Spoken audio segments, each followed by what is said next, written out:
All right. So one thing the black belt from De La Riva told me that really opened my eyes up to it. De La Riva is literally just this hand on the leg and this foot. Your other hand and leg are free. All right. So what he means by that is your only goal is to get this hook on the leg and this grip on the same foot. That means this hand here can grab a sleeve, can grab a collar, it can do whatever. This other foot doesn't have to be on there. So what he did a lot of the time, like right here, what he showed us, he would grab the sleeve and pull, and he would hip escape. And what that would do, it would create an angle where a pocket where they would kind of start falling into, and then he could bring the leg over, kind of come for like baby bolos and things like that. Let me bring up annotation draw so I could actually show you a little bit better than what I'm showing. Interact. There we go. All right, so this is De La Riva's black belt. So De La Riva said the first thing he talks about when he talks about De La Riva is this grip here and this hook, right? So this is the De La Riva hook. This is grip in the leg. He's like, this is De La Riva guard here. And the idea is that these two limbs are free limbs to do what needs to get done. He says all too often he sees people trying to step on the thigh here, trying to balance them in that weird way. He goes, and it's not like it's not wrong to do when needed, but that's not where you keep your foot. In fact, when he was training, he kept his foot on the floor most of the time, and he would slide his hip out a little bit. We taught with the leg on the thigh. Yeah, I mean it's the way I was taught too. But so after he showed me this, so his first sweep that he showed us was you get this grip here. The person's always gonna grab your pants. He would reach, break the grip he'd break the grip away, and he would hip escape. When he would hip escape, he would extend his leg through, and he would actually bring the other leg over, and then come in for like the baby bolo where you slide around the back. When he's coming around, he would switch, grab the pants, switch, go to the other leg, and he'd be behind the person, get the kick out. So that was the first thing he showed us, right? And it was all about that.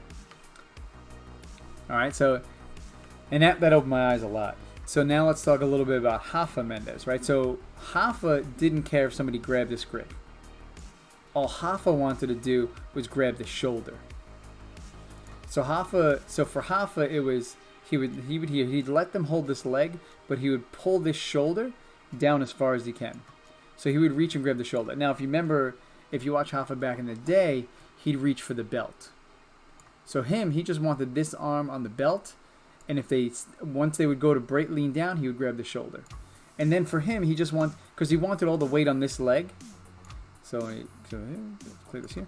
So he wanted all the weight on this front leg here. The reason is because when Rafa picks his hips up to knock the person down for Barambola, he wants them stuck on this foot here so he can't step around. So they kind of fall back and catch themselves on that foot. And then it would be the space where he goes underneath for the Barambola. For me personally, I still had a lot of trouble with it.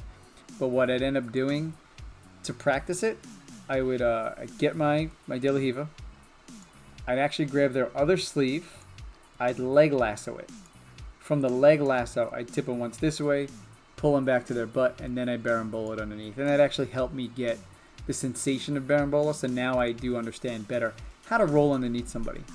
So those two things really helped me out my Barambola. One, the De La Riva guy saying, this is De La Riva, these are free limbs, and then Rafa saying, just control the shoulder here. If you control the shoulder, you really stop. Basically, defensively, it's much harder to pass if you have this shoulder. And then if you watch like Guilherme, same thing, Rafa's brother, he would grab the lapel, stand up, and basically he would stand up and single leg people pretty consistently. But so, yeah, De La Riva right here, boom, this foot's free, you're able to move. If you want to be a little more defensive, you grab this collar and you keep pulling it, in which case now they keep stepping, they keep falling, and you basically always have an off-balancing mechanic.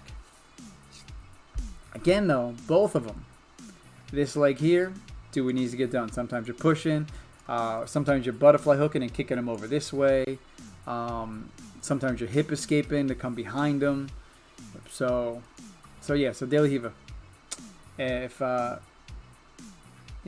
Gotcha, gonna have to try it. Yeah, give it a shot. Definitely grab somebody, hit these two grips here, Work the grip break and the baby bolo where you slide behind. That's pretty simple, you know, little hip escape around it. Then try and find the off-balancing grip you like with this hand. Because a friend of mine actually prefers this sleeve.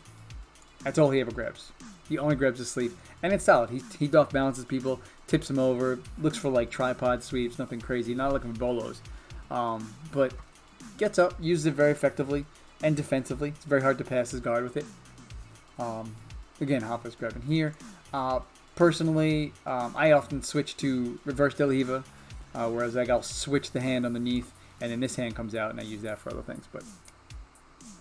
But yeah, I've learned reverse de la Riva a little more consistently for me than regular de la Riva. I like to go between someone's legs, then to the outside. All right, there you go.